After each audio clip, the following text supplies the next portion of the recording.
Dakle, da se osvrnemo na tek završenu sezonu.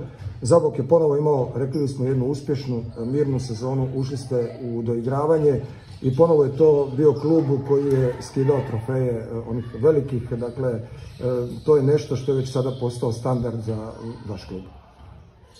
Pa evo, sezona je završila, kao što ste rekli, skidali smo skalpove nekima, tu prije svega moramo reći na Cibonu, koja evo očito da nam leži, a mi njima vjerojatno ne ležimo, jer siguran sam da je kvaliteta igračkog kadra ipak na strani Cibone, s obzirom na njezino učestvovanje u ABA ligi.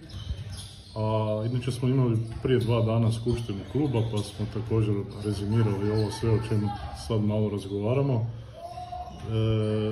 Zapravo možemo biti zadovoljni jer smo evo i ovu godinu ušli u play-off među 8, ušli smo u kupu među 8. Imali smo nesreću da igramo protiv Zadra koji je postao prvak i sigurno najteži protivnik. U samoj završnici prvenstva imali smo mali peh, nismo mogli računati na Vašeg Bašića u ekipi koji bi možda donio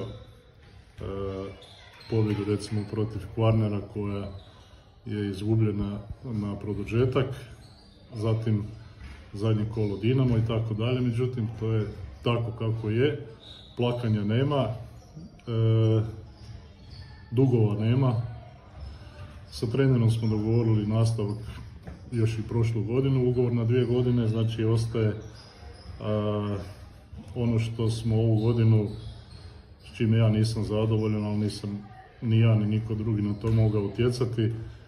Naš jedan mladi dečko Borovčak Vigor, izuzetan talenat koji je već participirao u seniorskoj ekipi, ima problema sa skakačkim koljenom i on je uz ove rezultate i mirnu plovidbu u ostanku, odnosno ulazak u play-off, bio projekt koji nismo uspjeli realizirati zbog te povrede, jer sigurno da u narednom periodu je mogao biti nositelj, međutim vidjet ćemo ako se oporavi da li ćemo moći računati na sljedećoj sezoni u njega.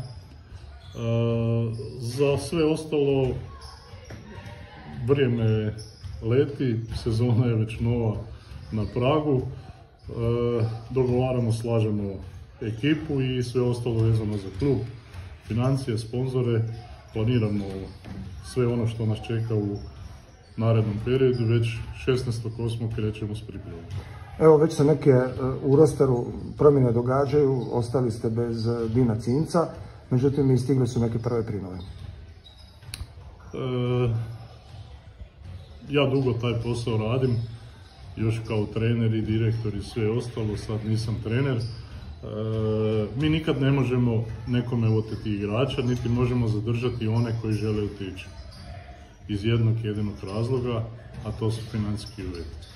Znači, od nas nije ni jedan igrač nikad otišao na lošiji ugovor, pa je otišao, nego uvijek svi odlaze za veći i bolji ugovor. Tako je učinio i Dino Cinac, tako je učinio i Cvitanović.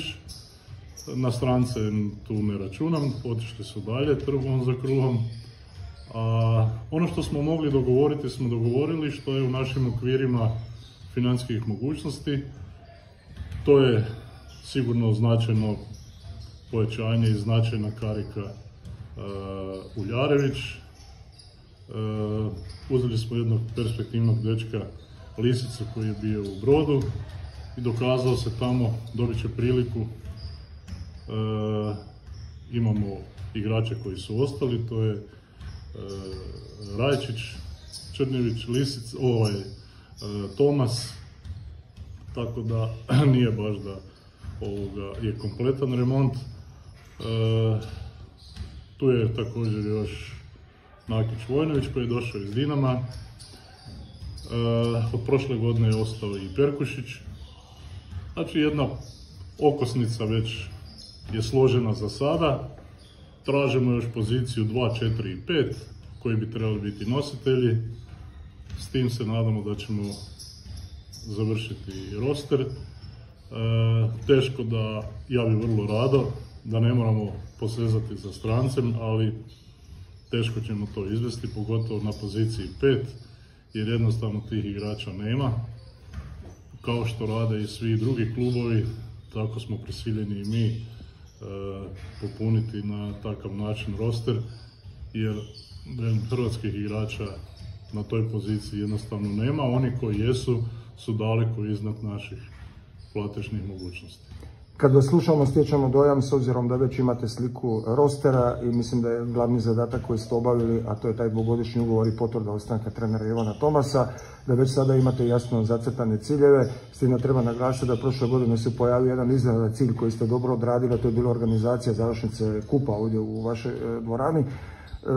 Znači li to da možemo ponovo očekivati jedan Zabok koji će zadavati glavobolje većima? Zaboravili smo spomenuti da je i Split teško stradao od vas i da je, mislim, ta utakmica izravno utjecala i na smjenu trenera u samim Gripama.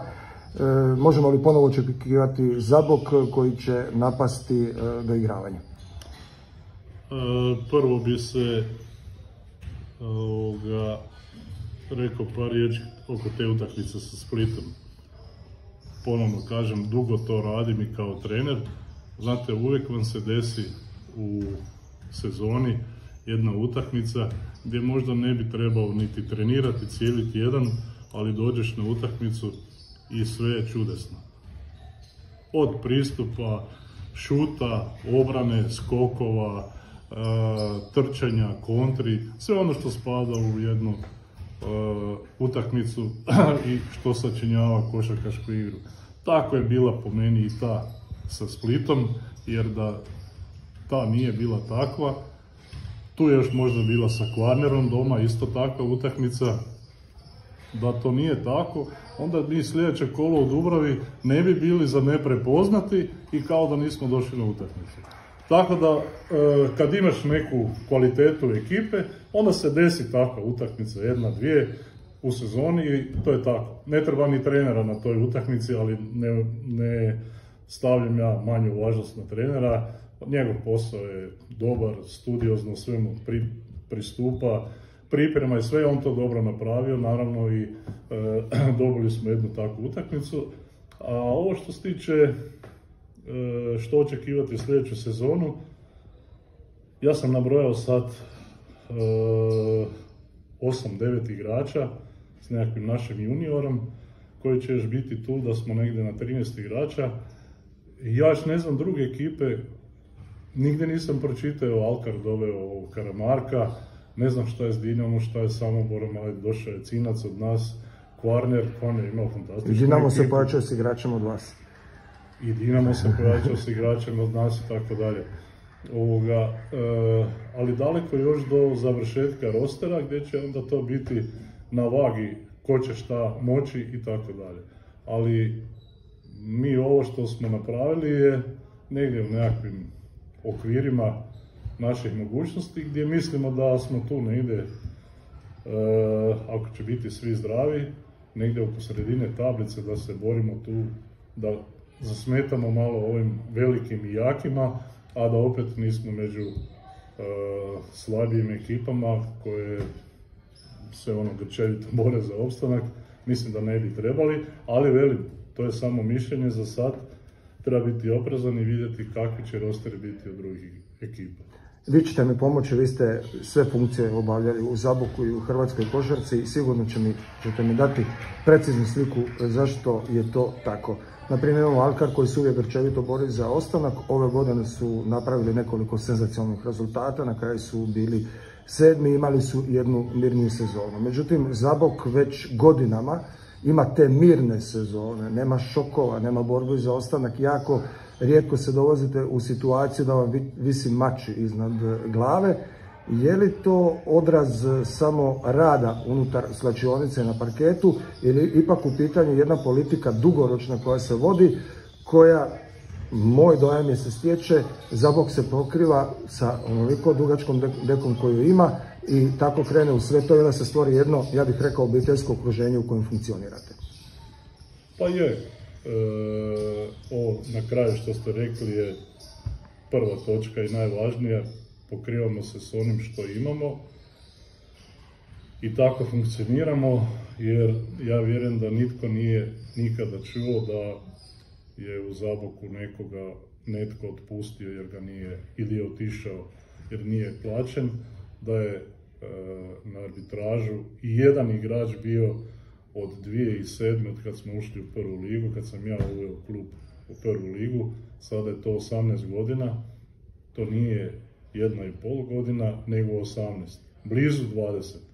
Mnogi su se klubovi iz većih gradova izmijenili od stečaja, propadanja, pa vraćanja i tako dalje.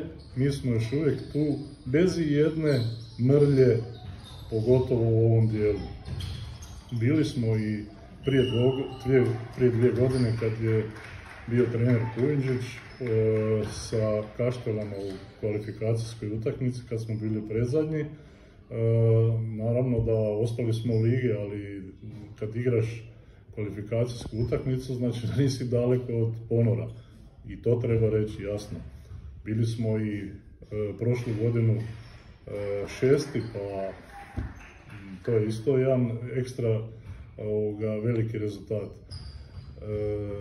Puno toga ovisi, kao što ovisi o treneru i onoj takozvanoj kemiji u ekipi, tako vam puno toga ovisi o kemiji ljudi koji vode klub. Za ovakav klub razine Zaboka ne bi odvajao trenera od direktora, uprave i tako dalje. Mi svi moramo funkcionirati u istom smjeru, da pušemo u isto jedro.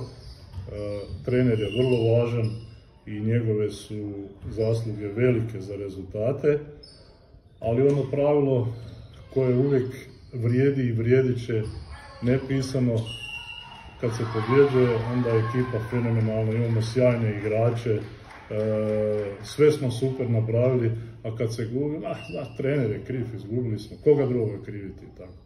To je onako, ja to nikad nisam bježao od toga, ali mi smo super zadovoljni i sretni što imamo trenera.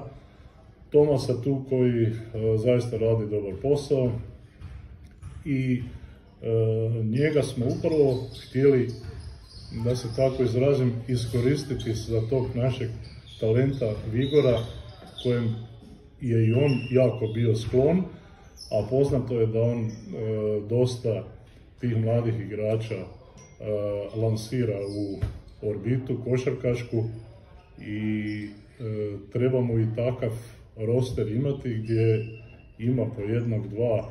Evo, ja nisam spomenuo u ovoj priči oko igrača za sljedeću sezonu, mi smo dogovorili posudbu jednog mladog igrača, Bubala iz Cibone, za kojeg trener isto kaže da je vrlo talentiran i dobit će priliku, jer hrvatskoj košarci, da se tako izrazim, predstoji igrački stečaj vrlo brzo, a ako ćemo sve starije igrače nabrojati, da je Lukša Andrić spasio Dubrovnik od ispadanja, da je Novačić u Dinamu alfa i omega, da je Cinac kod nas sa 36 godina bio alfa i omega i tako. I ostali klubovi imaju još igrača, tu je Čakarun, Rijeka, ovo, ono i tako. Znači, uzmimo te igrače koji su nosili, da je sad maknemo, kojih je to 7-8 visokih igrača, sad sam nabrojao visoke, koji će uzeti njihove uloge. Nema ih. Nema ih ni za 2, ni za 3 godine, će ih biti još manje. Zato o svakom tom, nemamo mi puno svojih igrača ovdje u Zaboku, ali o svakom jako dobro razmišljamo i želimo im dati, a prvo što im trebamo dati je takav trener koji, znate, doći trener negdje sa strane u klub, najlakše je, ja trebam 7-8 igrača s popisa da imam mirnu plovidbu, možemo nekoga staviti da sjedi na klupi, ali dati priliku i razvijati ga, malo je trenera koji to radi.